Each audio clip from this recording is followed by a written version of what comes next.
Johannesburg, South Africa was the very first city I visited on the African continent.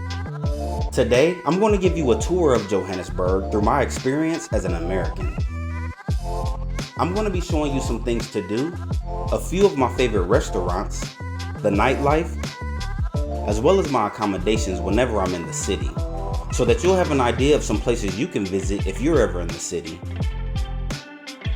For those that don't know, Johannesburg, or Joburg for short, is the largest and most populated city in South Africa with about 6 million residents, and it's also the economic hub of the country. When I landed in Joburg, I knew I wanted to take a short tour to learn about the city and also to check out some great views while riding around. And the Johannesburg City Sightseeing bus was perfect for just that. I got my ticket from the Sightseeing Tour bus's main office, which is located in the area of the city called Rosebank. A tour of the city will cost you about 280 South African Rand, which comes out to about $15 US. This double-decker bus takes you all around Joburg and allows you to hop on and off the bus at different stops throughout the city. This tour was great. You get a headset, and as you ride around town, the tour guide is giving you the history of the different things you're seeing as you're passing through town. Speaking of which, South Africa has 11 different languages, and English is one of them. So for my English speakers, communication won't be a problem at all in Johannesburg. Some of the neighborhoods the tour took us through included Braamfontein, Melrose Arch, Soweto, Rosebank, the Mining District, and Sandton, just to name a few places. The tour also stopped at different museums, theme parks, and other historical sites. However, I wanted to explore these places on my own, so after riding around the city for a few hours, I headed back to my hotel to relax before going out for dinner and drinks. While in Johannesburg, I stayed at the Hilton Hotel, located north of the city in a suburb called Sandton. A standard king room at the Hilton will cost you around $100 per night. But since I'm a Hilton Diamond member, I was upgraded to a 1-bedroom suite with an attached living room. The hotel also has a very relaxing outdoor pool, restaurant, bar, and more. The room service was fast, the staff were great, and I'll probably be staying at this property whenever I'm in the city. During the day, Sandton is relatively safe and has many restaurants, bars, and shops within walking distance. Now, although I didn't run into any problems, I wouldn't recommend walking around anywhere in Johannesburg at night due to the city's high crime rate. The hotel is less than 2 miles from Nelson Mandela Square and Sandton City Mall. On top of that, the hotel will take you to some of these locations via their shuttle bus at no charge. Nelson Mandela Square is located in the middle of Sandton City Mall. Because of the statue of the iconic Nelson Mandela, the square is a pretty big tourist attraction. They sometimes have events out here, which makes for a good outing, as they have many high-end restaurants and also a few big-name bars, like the Hard Rock Cafe. The Sandton City Mall is a very good mall. It has many different floors and just about every high-end fashion store you can think of. People from all over the world come to shop here, so you may bump into a celebrity or two. Now remember earlier in the video, I said I would visit some of the sites and attractions I passed by while on the tour bus. Well, over the next few days, I went back to some of those sites to explore a few of them on my own. First, I visited the Golden Reef theme park. The park is the largest of its kind in South Africa, and it was voted as one of Johannesburg's most loved entertainment destinations. I went here with some friends I met in the city, and we had a really good time. The entrance fee was 250 Rand per person, or about $13 US. This gets you access into the park and also on all the rides, which is a really good deal.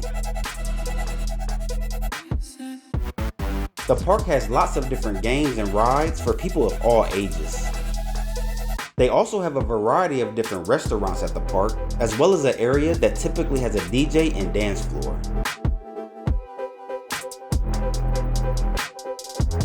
While leaving the park, I was able to win this young boy a prize.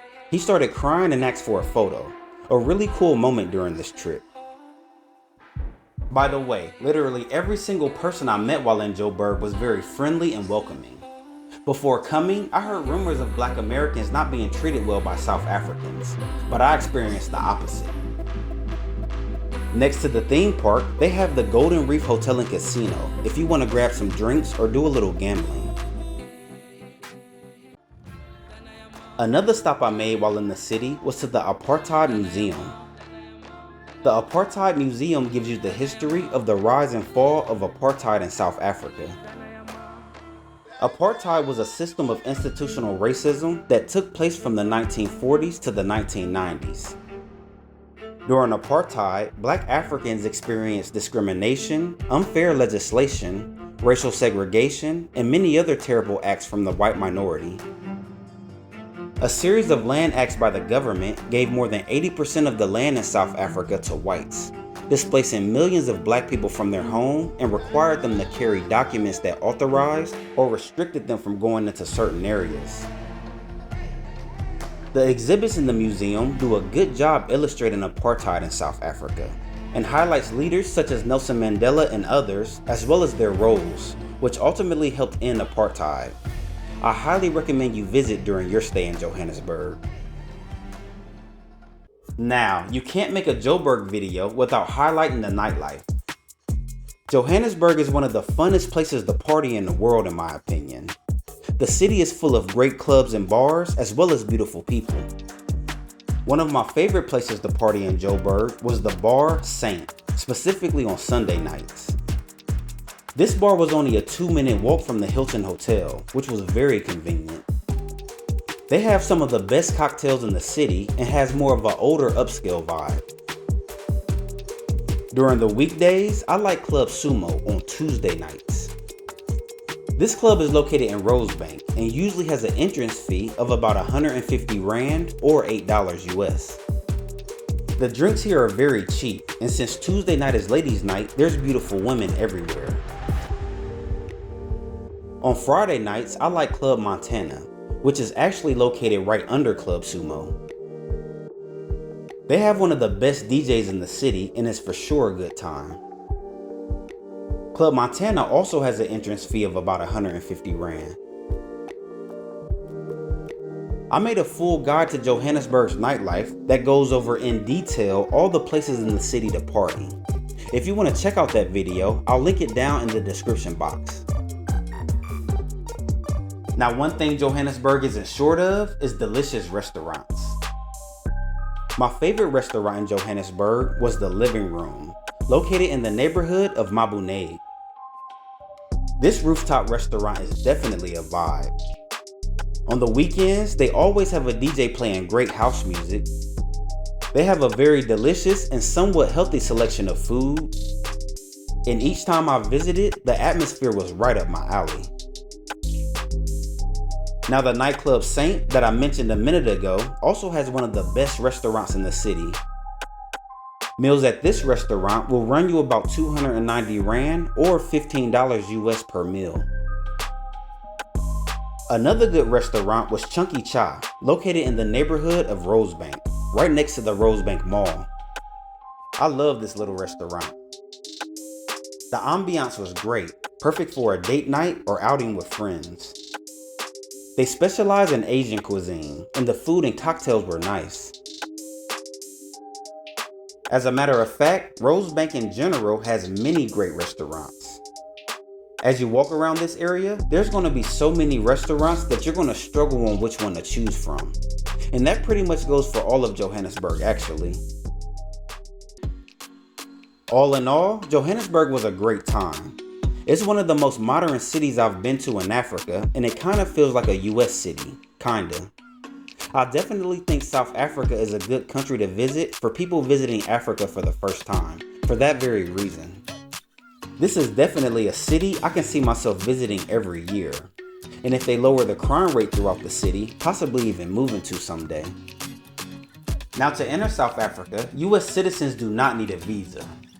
Also, as long as you're not flying from a country that has a high risk of yellow fever transmission, then you won't need the yellow fever vaccination either. Outside of that, no other vaccinations are required. If you want to share your experiences in Johannesburg, let's start some conversations down in the comments section to assist other people who plan to visit the city. I'll see you in the next video. Have a good one.